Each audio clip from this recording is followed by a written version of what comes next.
Et les gens, me revoilà de retour. Alors, je vous promets, les gens, que même avec les lunettes, là, maintenant, j'ai un petit peu de mal à voir. Donc, ouais.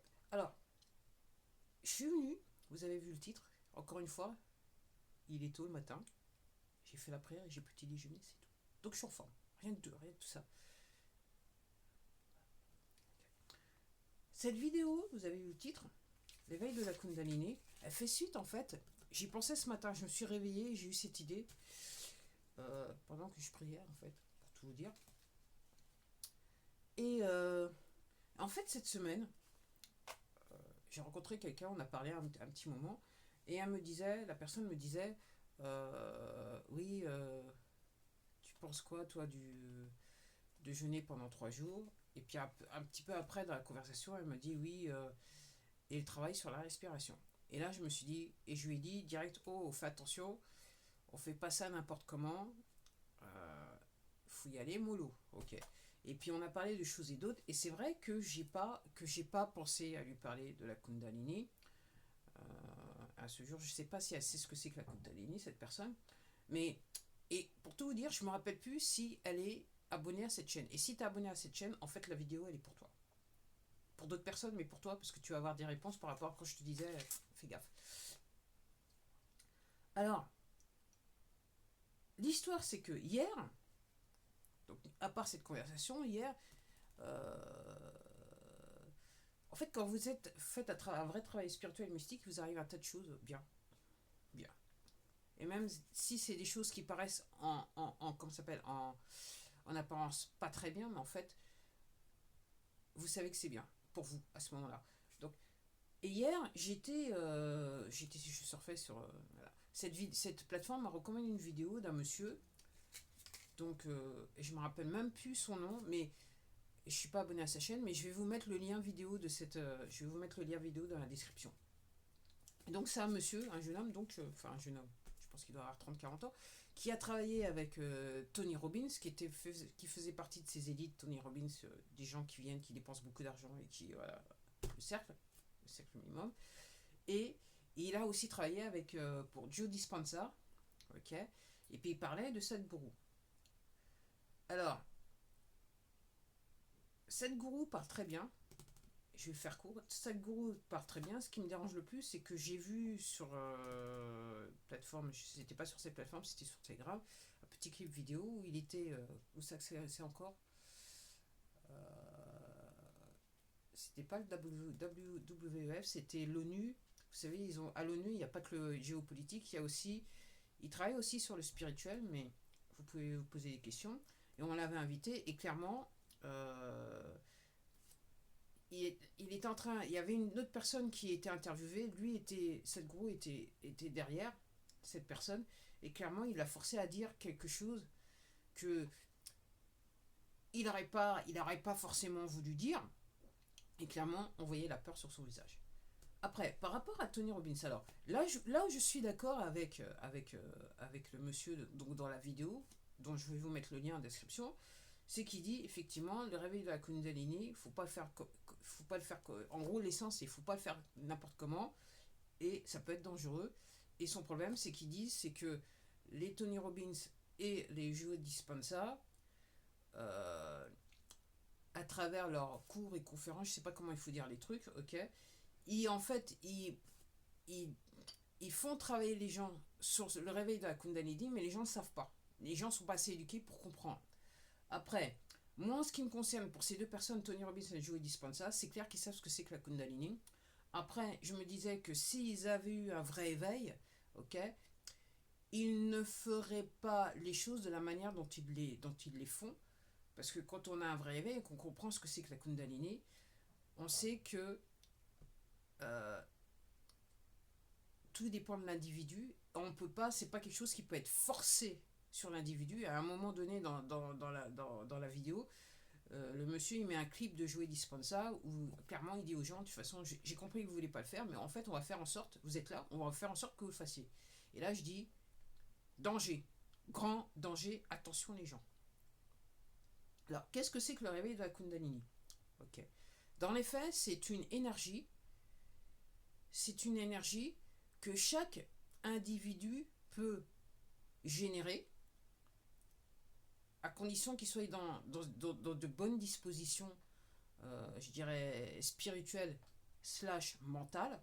Et en fait, ce qui se passe, c'est une énergie qui s'en va, qui commence au bas du coccyx, qui remonte le long de la colonne vertébrale, qui passe par tous les chakras, les 7 chakras, et sort par la couronne, le chakra de la couronne, par la tête.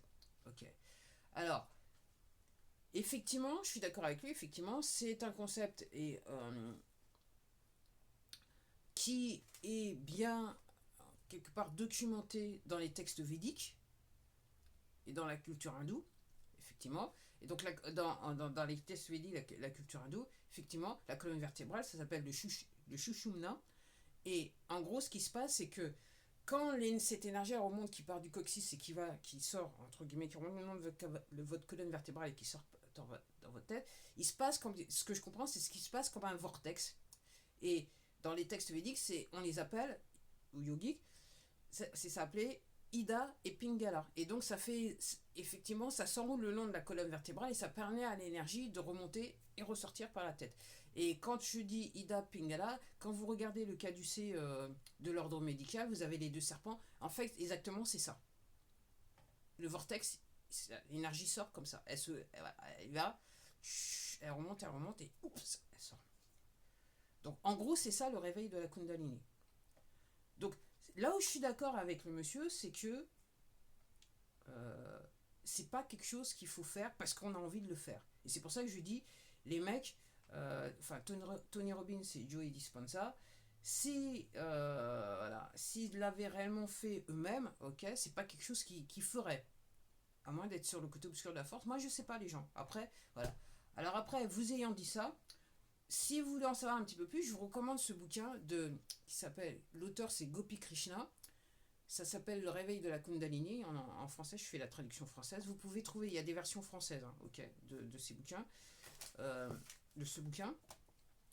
Donc lui, dans son bouquin, il explique que depuis tout petit, donc il est d'origine, il me semble, d'origine indienne, hein, ok, il explique que depuis tout petit, quand il a appris ce que c'était, il voulait absolument le faire. Donc il a tout fait pour faire. Jusqu'au jour où, entre guillemets, il a été récompensé par le divin et il est arrivé à réveiller sa Kundalini. Seulement, ça a terminé ce qu'on appelle en anglais un bad trip.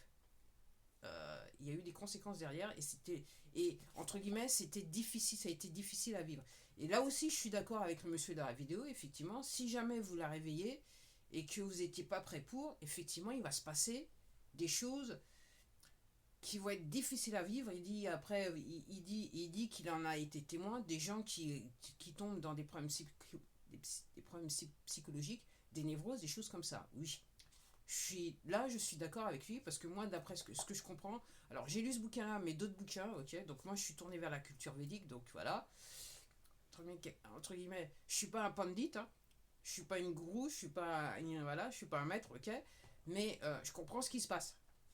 Et j'ai assez d'intelligence, j'ai assez de jugeote pour faire, pour savoir ce qui est, entre guillemets, ce qui est approprié de faire et pas approprié de faire.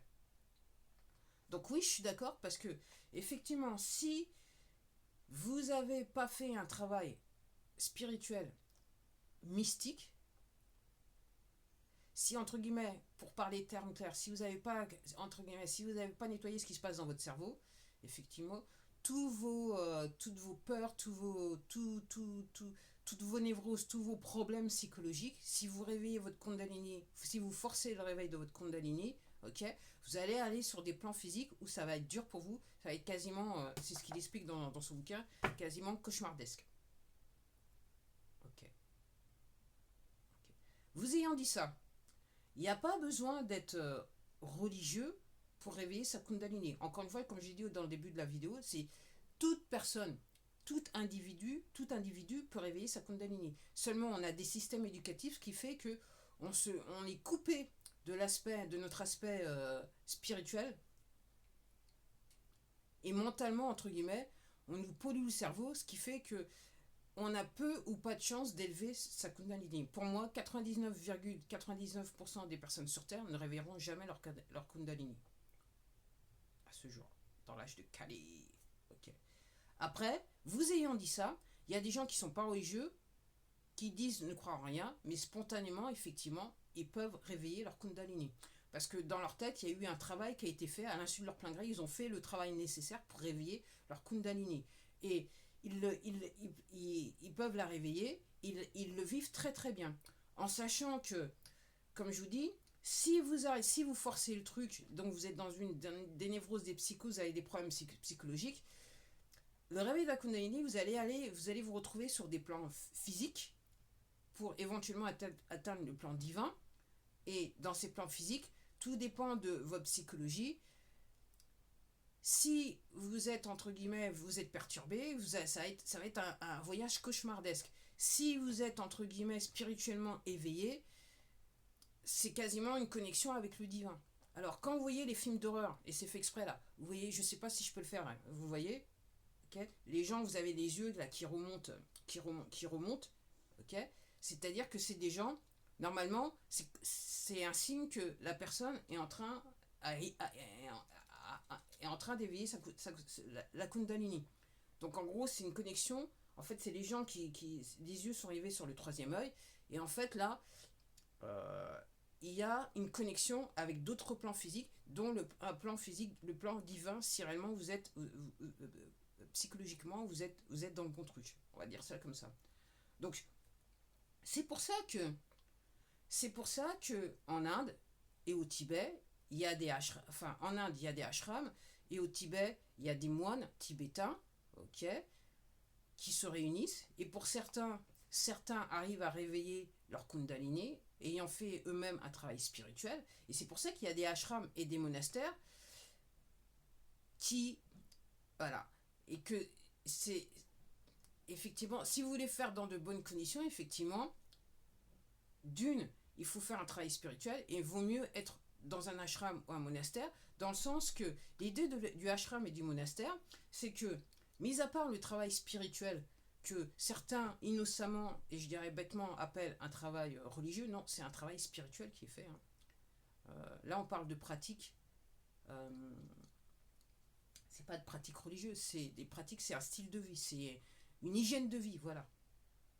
Donc, c'est mieux, effectivement, et c'est vrai, c'est pour ça qu'il y a des moines qui se retrouvent dans des ashrams, des monastères, pour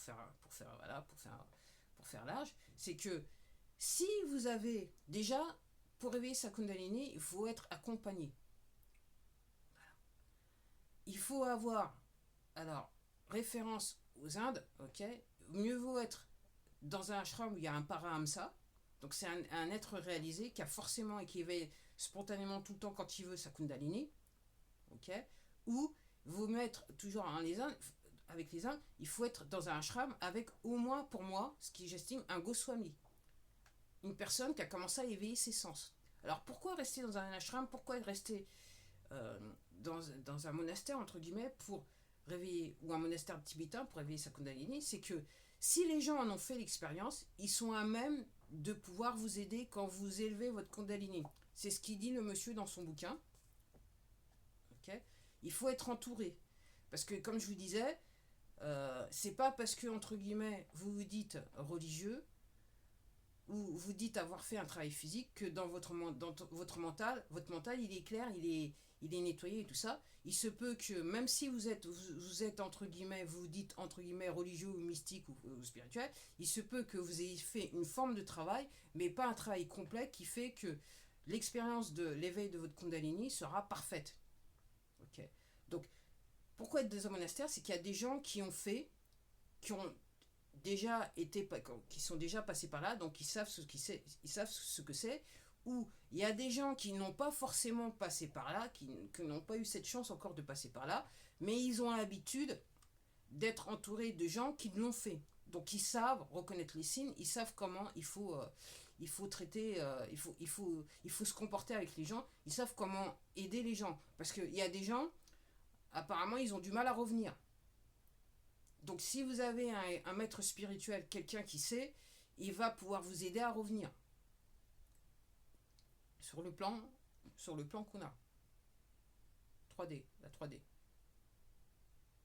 Ok. Donc c'est pour ça que ça peut être important d'être dans un ashram. Vous ayant dit ça, effectivement, je suis d'accord avec lui quand il dit que, oui, une fois que vous avez éveillé votre Kundalini, ok, il y a pas mal de choses qui changent pour vous. La relation avec les autres, parce que quand vous avez réveillé votre Kundalini, vous avez quelque part fait un avec l'univers. Donc vous voyez les gens autour de vous, tout ce qui se passe autour de vous d'une autre manière. Ok. Après, comme je vous dis, il y a le bad trip et le bon trip, enfin le bon voyage et le mauvais voyage. Dans le mauvais voyage, effectivement, si vous aviez déjà des trucs chelous dans votre tête, effectivement, ça va te réveiller tout votre psychose. Et c'est pas le voyage, c'est pas l'éveil de la Kundalini qui va tout soigner, qui va tout réparer. Au contraire, ça va intensifier ce qui n'allait pas dans votre cerveau. Donc effectivement, il vaut mieux être entouré. Ok. Et d'un autre côté, si ça se passe bien, tout simplement, alors, la meilleure image que j'ai dans la tête, vous pouvez la retrouver dans l'internet, c'est une photo de Ramakrishna où, où on le voit debout, marcher, et ses deux yeux sont, ok, comme je vous l'ai expliqué là, tournés vers le troisième œil, et il y a des gens autour de lui il y en a certains qui tendent les bras, qui sont prêts à le récupérer jusqu'à. Ok. Pour moi, c'est un monsieur qui est en plein trip, qui a réveillé sa Kundalini. Donc, il est en train de faire le voyage. Mais il peut marcher. Alors, il y en a certains, ils méditent, qui sont en position du lotus, ils partent, ils éveillent leur Kundalini. Après, encore une fois, il y a des gens, bien qu'ils ne soient pas, entre guillemets, religieux, ou vivent pas dans un cadre religieux, il y a des gens, effectivement, qui peuvent spontanément réveiller leur Kundalini. Encore faut-il avoir fait un travail. Et c'est pas forcément un travail. En fait, c'est la société qui vous trompe en vous disant qu'il faut forcément faire un travail religieux pour réveiller sa Kundalini, ce qui n'est pas le cas. C'est réellement tout dépend de l'individu. Et dans les faits, c'est ce qu'on devrait apprendre dès notre c'est ce qu'on devrait apprendre à faire dès notre plus jeune âge. Parce que tout simplement, le corps humain a des capacités qui nous sont cachées, ok, et que normalement, réellement, notre éducation, mis à part lire et écrire, ça devrait nous éveiller, en fait, on devrait faire à l'école un travail spirituel et mystique qui nous permettrait d'éveiller notre Kundalini, qui nous permettrait de nous rapprocher du divin. C'est aussi simple que ça. C'est ça la vraie essence de notre vie. C'est ça la vraie essence de notre présence sur Terre, dans les faits. C'est ça. Donc oui, alors je suis d'accord, effectivement, que c'est dangereux. Vous pouvez pas faire ça avec n'importe qui, n'importe comment. Ok. Il faut faire réellement un travail spirituel. Ok. Et réellement, c'est entre vous. Personnellement, c'est entre vous et Dieu. C'est entre vous le divin. C'est entre vous le Créateur. Quel que soit le nom que vous vouliez donner, c'est pas. Et il y a personne qui peut vous forcer à. Vous pouvez décider que vous aimeriez faire le travail pour, mais ça se limite à ça. Ce que dit Kopi Krishna, c'est attention, forcez pas la chose parce que vous allez vous retrouver dans un truc. Et lui, il dit, si je devais recommencer, je l'aurais fait autrement. C'est ce qu'il dit dans son bouquin. Et pour la petite histoire, il a aussi un deuxième bouquin. Kundalini, Kopi Krishna, l'évolution de l'énergie dans l'homme. Ok. Donc, voilà ce que je voulais dire. Donc, par rapport, pour en venir donc au monsieur de la vidéo, donc je suis d'accord, effectivement, qui dit, moi je suis d'accord, et c'est ce que j'ai dit à la personne, quand on a parlé, je lui ai dit, fais attention, surtout plus que jamais, parce qu'il y a des gens qui se disent spirituels, voilà, machin, travail mystique et compagnie, mais fais attention, il y a réellement du tout et du n'importe quoi. Après, moi j'aurais tendance à vous vouloir dire, mon expérience personnelle, c'est que si vous êtes prêt, le Créateur, Dieu, vous enverra les gens et surtout il vous enverra les informations sous forme de bouquins, sous forme de vidéos pour vous aider à faire ce travail spirituel. Mais encore faut-il qu'il ressente que vous êtes prêt. Et qu'est-ce qu'est la notion de prêt? Cette notion, elle change d'individu à individu. Donc je peux pas vous dire ce que. Ok.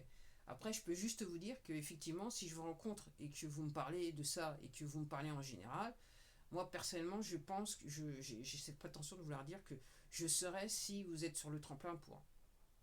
En toute humilité, ok. À force de lire, entre guillemets, à force de lire tous ces bouquins, effectivement, au bout d'un moment, il y a des choses qui. Okay. Donc oui, je suis d'accord avec lui. C'est un travail qui ne doit pas être forcé. Oui, je suis d'accord avec lui que je suis d'accord pour dire que je me rappelle plus très bien. Il le sous-entend, il me semble, dans la vidéo, mais sans plus, c'est que vous n'avez pas besoin de dépenser des milliers d'euros pour faire ce travail. C'est un travail que vous devez faire sur vous-même, ok. C'est ce que je dis souvent. Je sais que la personne, je lui dis, c'est que vous n'avez pas besoin de faire le chemin de Compostelle pour pouvoir réveiller votre Kundalini, bien qu'il y a des gens, ils auront besoin de faire le chemin de Saint-Jacques de Compostelle pour réveiller leur spiritualité qui peut les pousser à avoir un réveil de la Kundalini. Et je suis sûr qu'il y a des gens sur le chemin de Saint-Jacques de Compostelle parce qu'ils ont fait un travail avant. Je suis sûr qu'il y en a certains qui réveillent leur Kundalini. Mais encore une fois, c'est 99,999999% des personnes. C'est pas tout le monde qui le fera. Si vous êtes, entre guillemets, à fond dans votre ego, si vous êtes à fond dans... Et c'est pour ça que et c'est ce que je voudrais dire par rapport au Tony Robbins et Joe Dispenza, ok, si vous êtes millionnaire, il y a peu ou pas de chance que vous ayez élevé votre Kundalini, il y a peu ou pas de chance que... Voilà. Donc, si vous êtes dans le matériel, tout ce qui vous intéresse, c'est l'argent, vos positions, votre résidence secondaire, vos voitures, le nombre de voitures que vous avez. Si vous faites attention, si vous conduisez une Maserati ou une BM, ou vous méprisez celui qui a une Dacia, ok, vous ne pouvez pas faire le travail. C'est aussi simple que ça commence comme ça. Si la seule chose qui vous travaille turlupine dans l'existence, c'est d'avoir le dernier ordinateur, le dernier Chanel, Gucci, Pucci, tout ce qui va avec, vous en êtes loin. Ça commence par un lâcher prise total. Et après, il y a un travail à faire derrière. Encore une fois, il est propre à chaque individu. C'est entre vous et le créateur et rien d'autre. Donc oui, je suis d'accord pour dire, c'est un travail qui ne doit pas être forcé. Après, il y a quelque chose qui dit, alors ce monsieur, alors il se dit chrétien. Probablement, la manière dont il parle, je pense qu'il doit être évangéliste. Hein, ça va être une... voilà. Alors, il poupou, donc il dit, oui, en fait, réellement, la Kundalini, c'est le culte des serpents. Pas vraiment, mon ami. Et il dit, oui, en fait, donc il dit que les Tony Robbins et Joe Dispenza, réellement, ils essayent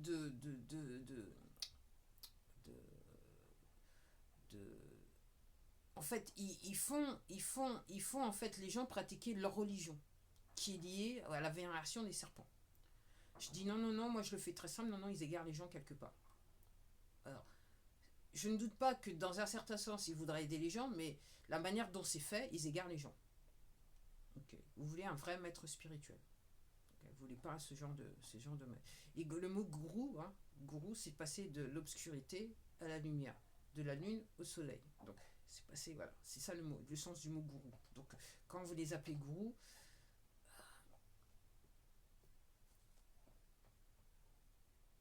okay, c'est juste que vous allez, entre guillemets, vous êtes dans l'obscurité, vous allez les voir, et en fait, vous voyez un petit peu la lumière au bout du tunnel. Mais ils ne vous sortent pas réellement à la lumière, personnellement. Voilà, c'est ce que je vois les choses. Ils peuvent vous aider à aller à, mais pas plus. Seulement un vrai maître spirituel vous permettra de faire ces choses-là. Donc quand il dit là, oui, religion du serpent, ce que je dis, attention, c'est un monsieur qui, en ce qui me concerne, égaré. Chacun, voilà, en ce qui me concerne, égaré. Il ne comprend pas certaines choses. Il a tendance à un petit peu mal parler de la religion des textes védiques, hein, la culture hindoue et des textes védiques. Oui, comme ça, il vénère, il comprend rien. Je vous dis, vu que j'ai commencé à lire les textes, donc je comprends qu'il comprend rien, ok. Donc ça pose un problème, ok. Et encore une fois, pour la petite histoire, c'est pas parce que la personne est d'origine indienne ou hindoue ou entre guillemets, lit les textes védiques, c'est forcément tout ce qui se passe. Par rapport à l'éveil de la Kundalini, je vous mets en garde. Okay. Donc faites attention. C'est pour ça qu'il y en a certains qui sont venus, qui ont fait beaucoup d'argent sur le dos des autres, et pas plus, et ont laissé les gens dans un désarroi spirituel total. Okay. Il y a ces gens-là, c'est comme partout dans le monde, il y a les bonnes personnes et les mauvaises personnes, on va dire ça comme ça. Okay. Donc, quand il poupoue, quand il parle mal, je me dis, effectivement, il y a un problème de culture. Hein, chacun sur son chemin. Moi, c'est pas... Voilà, je dis juste les faits. Après, je suis pas là pour juger, mais je vois qu'il connais certaines choses, mais il y a beaucoup de travail encore à faire. Personnellement, c'est ce que je pense. Donc voilà. Et donc quand il dit, donc il insiste pour dire oui, oui, moi je suis chrétien, évangéliste, enfin je suis chrétien avant tout et tout ça. Alors il dit, il appelle Jésus Dieu. Il y a un problème de lecture du texte, hein. Chrétien. Donc la Bible, il y a un problème de lecture dans la Bible et de compréhension dans la Bible, hein. Ok. Donc la Bible, il y a des parties, vous pouvez pas juste lire la Bible de manière de, voilà, c'est pas texto quoi, c'est pas premier degré machin. Il y a des choses qui sont écrites, il y a des choses spirituelles qui sont écrites dans la Bible, comme il y a des choses qui sont écrites pour égarer les gens, et puis il y a des choses qui, voilà. Mais quand il appelle Jésus Dieu, il y a un problème de compréhension, hein. Ok. Il me semble que Jésus, c'est bien écrit, il fait référence à son Père, hein, tout particulièrement quand il est sur la croix. Enfin, je dis ça, je dis rien, les gens, je sais pas. Voilà. Et puis après, quand les gens disent, enfin, quand ils poupou, enfin, quand ils parlent un petit peu mal, voilà. Donc, je vais terminer cette vidéo-là. Je pensais qu'elle allait être courte, là, on est déjà à 26 minutes. Aïe, aïe, aïe, je suis une bavarde, hein, je suis bavarde. Si vous me rencontrez, vous verrez, je peux être très bavarde. Je peux vous amener dans les trucs. En plus de ça, si en plus de ça, vous me tendez la perche, ça c'est mort pour vous. Je vais vous dire, honnêtement, c'est mort pour vous. Oups. Qu'est-ce que je voulais dire? Oui, et il y a un truc qui dit, donc il dit, voilà, donc je vais vous le dire, hein. Donc Krishna, Krish, Christ, Christos, Krishna, Dieu, dans les textes védiques, Christ, et Christ, la notion de Christ, en gros, c'est en ce qui me concerne, il faut le comparer. Le Christ, c'est en fait, Jésus, c'est l'homme. Jésus-Christ, c'est l'être éveillé. L'homme qui a éveillé, c'est l'être humain qui a éveillé sa Kundalini quelque part. Jésus-Christ. Quand on parle de Jésus, on parle, en fait, c'est même pas Jésus, c'est Jesus. Jesus. Zeus pour un Jesus. Ok, Jesus. Donc l'homme. Et quand on parle de Christ, on parle de Jésus, l'être éveillé. Donc, Christos, c'est le nom qui est utilisé en grec. Alors, pour ceux qui débarquent, ok, la Bible actuelle, en fait, c'est une traduction du Septuagénaire, donc une version de la Bible qui est en grec. Okay. Donc, en grec, c'est Christos. Donc, Krishna, Christ, Christos. Voilà, c'était tout pour moi. Je vous laisse le lien de la vidéo dans la description et je vous invite à aller voir cette vidéo. Alors, bien sûr, c'est un américain, donc c'est en anglais, mais je crois qu'il y a probablement l'option sous-titres ou peut-être traduction en IA. Okay. Et sur ce, je vous remercie d'avoir regardé cette vidéo et surtout d'être arrivé jusqu'à la fin de cette vidéo. Là, vous avez fait un grand travail, je dirais presque spirituel. Allez, à la prochaine. Au revoir.